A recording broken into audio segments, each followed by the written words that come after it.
2021 தேர்தலை ஒப்பிட்டு பார்க்கும்போது இந்த முறை திமுக கூட்டணிக்குள் புதிய கட்சிகள் கால் வைத்துள்ளதால் திமுக கூட்டணியில் அங்கம் வகிக்கும் சிறிய கட்சிகளுக்கு கடந்த முறை ஒதுக்கப்பட்ட தொகுதிகளே கிடைக்குமா என்ற சந்தேகம் எழுந்துள்ளது. இந்த விவகாரத்தில் திமுக திட்டவட்டமான முடிவில் இருப்பதாக கூறப்படுகிறது. திமுக எடுத்துள்ள தேர்தல் வியூகம் என்ன, விரிவாக பார்க்கலாம்.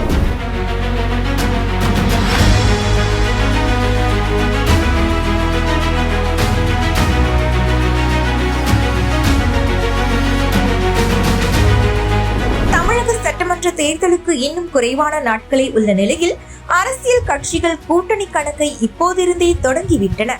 2021 ஆண்டு நடைபெற்று முடிந்த சட்டமன்ற தேர்தலில் திமுக கூட்டணியில் அங்கம் வகித்த காங்கிரஸ் கட்சிக்கு 25 தொகுதிகளும் மதிமுகவுக்கு 6 தொகுதிகளும் ஒதுக்கப்பட்டன.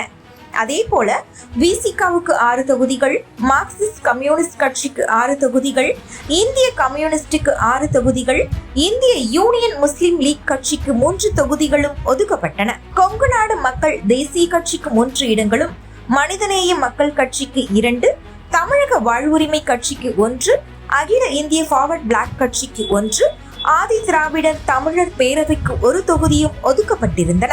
இந்த முறை கூட்டணி கட்சிகள் அனைத்தும் கூடுதல் தொகுதிகள் கேட்டு பெறப்போவதாக பேசி வருகின்றன. காங்கிரஸ் 40 தொகுதிகள் வரை எதிர்பார்ப்பதாக கூறப்படுகிறது. விசிக, கம்யூனிஸ்ட் உள்ளிட்ட பல கட்சிகள் இரட்டை இலக்கத்தில் தொகுதி கேட்டு பெறப்போவதாக பேசி வருகின்றன. இவர்கள் கேட்கும் எண்ணிக்கையிலான தொகுதிகள் கிடைக்குமா என்பதை திமுக தலைமைதான் முடிவு செய்யும். தேர்தல் நேரத்தில் இப்படி கூட்டணி கட்சிகள் அழுத்தம் கொடுத்து வருவது திமுகவுக்கு பெரும் சிக்கலை ஏற்படுத்தியுள்ளது. திமுக கூட்டணியில் தற்போது மக்கள் நீதி மையமும் தேமுதிகவும் புதிதாக இடம்பெற்றிருப்பதால் தொகுதி பங்கீடு சவாலாகவே இருக்கும் என்று கூறப்படுகிறது. அதனால் கூட்டணி கட்சிகளுக்கு கடந்த முறையை விட கூடுதல் தொகுதிகள் கிடைப்பதில் சிக்கல் இருக்கும் என்று தெரிகிறது.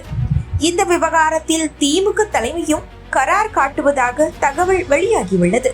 இந்த நிலையில் சட்டப்பேரவை தேர்தலை முன்னிட்டு திமுக தனது கூட்டணி கட்சிகளுடன் ஆலோசனைகளை தொடங்கியுள்ளது. இன்று முதல் இந்த பேச்சுவார்த்தைகள் நடைபெற்று வருகின்றன. முதற்கட்டமாக இந்திய யூனியன் முஸ்லிம் லீக் கட்சியுடன் திமுக ஆலோசனை நடத்தியது. இந்த பேச்சுவார்த்தையின் போது இந்திய யூனியன் முஸ்லிம் லீக் கட்சிக்கு 5 தொகுதிகளை ஒதுக்குமாறு அக்கட்சியின் தலைவர் காதர் மொய்தீன் கேட்டிருக்கிறார். அப்படி 5 தொகுதிகள் இல்லாவிட்டால் 4 தொகுதிகளையாவது ஒதுக்குமாறு அவர் வலியுறுத்தியிருக்கிறார். ஆனால் திமுக தரப்பில் 2 சீட்டுகள் மட்டுமே ஒதுக்க முடியும் என தெரிவித்திருக்கிறது.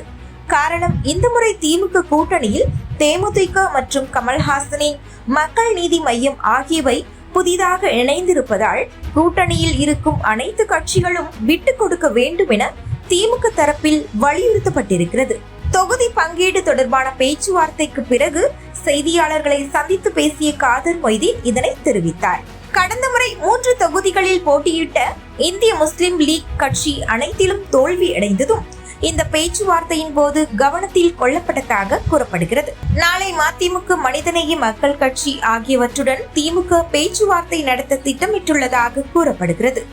மார்க்சிஸ்ட் கட்சியுடன் 26ஆம் தேதியும், இந்திய கம்யூனிஸ்ட் கட்சியுடன் 27ஆம் தேதியும் பேச்சுவார்த்தை நடத்தப்பட உள்ளது. இந்த பேச்சுவார்த்தைகளை திமுக தரப்பில் பொருளாளர் TR பாலு, KN நேரு, திருச்சி சிவா, ராசா, RS பாரதி, ஏவா வேலு, MRK பன்னீர்செல்வம் உள்ளிட்ட 7 பேர் கொண்ட குழு முன்னெடுத்து வருகின்றனர்.